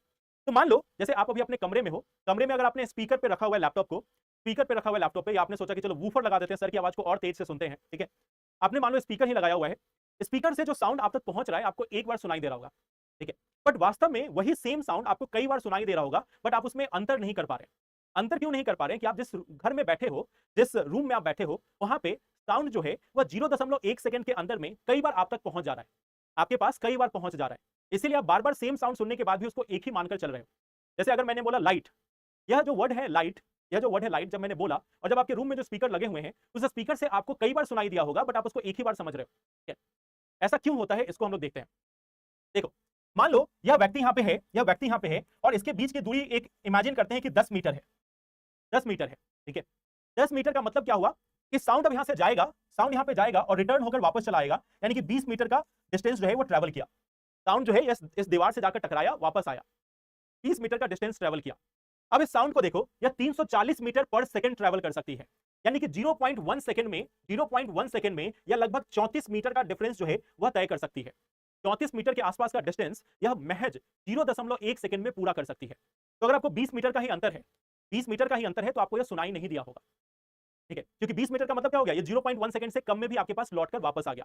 तो जब भी मैं कोई वर्ड बोल रहा हूं और आपके रूम में स्पीकर्स लगे हुए हैं, तो आप उसको एक बार नहीं कई बार सुन रहे हो, कई बार वह आपके रूम के दीवार से, आपके रूम की छत से, फर्श से, सामने वाले टेबल से, लैपटॉप से या और भी जो चीजें हैं उनसे टकराकर आप तक पहुंच रही हैं, लेकिन 0.1 सेकंड के अंदर पहुंच रही है, तो आपको उसमें अंतर नजर नहीं आता, उसमें आपको अंतर नजर नहीं आता, ठीक है। अगर वही 0.1 सेकंड के बाद आए, जैसे मान लो यहां पे 10 मीटर की जगह अगर इसका डिस्टेंस जो है वह 10 मीटर की जगह हमने कर दिया 20 मीटर, अब हमने इसका डिस्टेंस जो है वो कर दिया 20 मीटर, तो 20 मीटर का मतलब क्या है, 20 मीटर इधर जाएगी, 20 मीटर वापस लौट कर आएगी, यानी टोटल डिस्टेंस अब कितना हो गया, 40 मीटर। बट 0.1 सेकंड में कितना कवर करता है साउंड, सिर्फ 34 मीटर, यानी कि 6 मीटर एक्स्ट्रा ट्रेवल करना पड़ा। जब 6 मीटर एक्स्ट्रा ट्रेवल करना पड़ा तो इसका मतलब यह है कि अब ये 0.1 सेकंड के बाद आएगा, अब ये 0.1 सेकंड के बाद आएगा। तो अगर इस व्यक्ति के बीच में और इस दीवार के बीच में 20 मीटर का डिफरेंस है, तो इसको यह साउंड दोबारा सुनाई देगी, जो भी साउंड उसके पास से जा रहा था वह उसको दोबारा सुनाई देगी, और उसी को हम एको बोलते हैं। कि साउंड रिफ्लेक्ट होकर वापस आई और आपको दोबारा सुनाई दे रही है, तो उसे हम एको कहते हैं। ये तब होता है जब साउंड आपको 0.1 सेकंड के बाद दोबारा सुनाई दे, ठीक है। तो मान लो अगर जैसे मान लेते हैं कि 17.5 मीटर है, 17.5 मीटर है, तो भी 35 मीटर हो गया, 18 मीटर है 36 हो गया, 19 मीटर है 38 हो गया। तो जब भी 17 से ज्यादा होगा, यानी कि यहाँ पे अगर 17 मीटर से ज्यादा हो गया और हम मानकर चल रहे कि साउंड की स्पीड 340 मीटर पर सेकंड है, तो इस व्यक्ति को 17 मीटर से ज्यादा के डिस्टेंस के वॉल से, दीवार से जब प्रकाश की ध्वनि वहां से रिफ्लेक्ट होकर आएगी तो उसको दोबारा सुनाई देगी और उसी को हम एको कहते हैं। ठीक है, तो ये तभी होता है जब 0.1 सेकंड से ज्यादा का डिफरेंस हो। ठीक है, साउंड की गति बदल सकती है, साउंड की गति बदल सकती है, अलग अलग मीडियम में अलग अलग गति हो सकती है, या डिस्टेंस जो है वो अलग अलग हो सकता है। इसलिए मैं आपको कभी भी ये नहीं बोलूंगा कि आप इस स्पीड को याद करो या इस डिस्टेंस को याद करो। आप सिर्फ एक चीज सिंपल याद करो, 0.1 सेकंड के बाद आनी चाहिए। ठीक है, कई बार आपको कुछ बुक्स में लिखा होगा कि 17.5 मीटर से ज्यादा हो या 18 मीटर से ज्यादा हो। यह डिफर करेगा किस चीज से, कि वहां पे साउंड की स्पीड उस समय में क्या है। कहीं पे 330 हो सकती है, कहीं पे 340 हो सकती है, कहीं पे 350 भी हो सकती है। ठीक है, बट औसतन 340 के आसपास में रहती है, इसीलिए जनरली लिख दिया जाता है कि 17 मीटर से अधिक हो या 17.5 मीटर से अधिक हो। बट आप एक चीज याद रखना कि 0.1 सेकंड के बाद आनी चाहिए, ये हर जगह कांस्टेंट रहेगा। अगर 0.1 सेकंड के बाद आपको वह ध्वनि पुनः सुनाई देती है तो आपको एको सुनाई देगा, यानी आपको सेम आवाज बार बार सुनाई देगी, और इसी को हम एको कहते हैं, प्रतिध्वनि कहते हैं। आई होप ये क्लियर होगा कॉन्सेप्ट।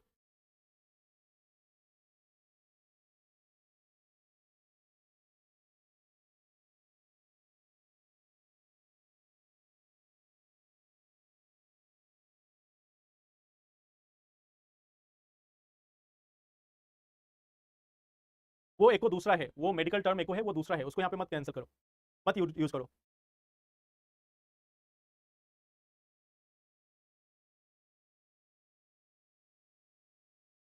क्या क्वेश्चन था आपका? हाँ, साउंड एब्जॉर्ब भी कर सकती है, बिल्कुल कर सकती है, साउंड एब्जॉर्ब भी हो सकता है। ठीक है,